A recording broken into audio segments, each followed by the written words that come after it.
দেখো, রেগুলার পোস্টের মধ্যে আমি তোমাদের সাথে আমি রেগুলার কি খাচ্ছি সেটাই শেয়ার করি। তো আমি এটাও ভিডিওটা সেই মাধ্যমেই শেয়ার করছি যে আমি সেই দিনকে কী খেয়েছিলাম। এটা অ্যাকচুয়াল আজকের ভিডিও নয়, এটা বেশ কিছুদিন আগের ভিডিও, প্রায় 2 সপ্তাহ। তো সেই দিন আমি পিউদি আর মেয়ে গেছিলাম, আমাদের কাছাকাছি এইচএফসি হয়েছে। তো এইচএফসিতে দাম যেন সবাই খুব রিজনেবল।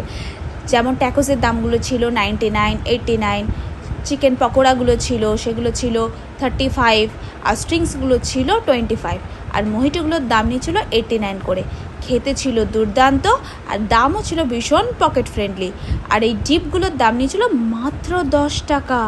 আমি এই ডিপগুলো অনেকগুলো ভেবেছিলাম কিনে নিয়ে চলে আসবো, কিন্তু লাস্ট অবধি শেষ হয়ে গেছিলো।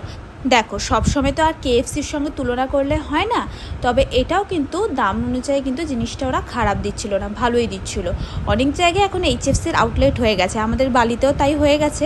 ঘরের কাছে বলে কেনই বা যাব না। আরে খাদ্যপ্রেমী মানুষ আমরা বস, খাদ্যকে ভুলে যাই কি করে। তবে একটা জিনিস আমি হলফ করে বলতে পারি, যারা খেতে ভালোবাসো তারা খাওয়ার ভিডিও দেখতেও খুব ভালোবাসো। আমিও তেমনি, যেরকম আমি ভিডিও বানাই তেমনি ফুডিং যে চ্যানেলগুলো আছে সেখানে যে সমস্ত খাবারের ভিডিওগুলো থাকে না, আমি দেখতে কিন্তু প্রচণ্ড ভালোবাসি।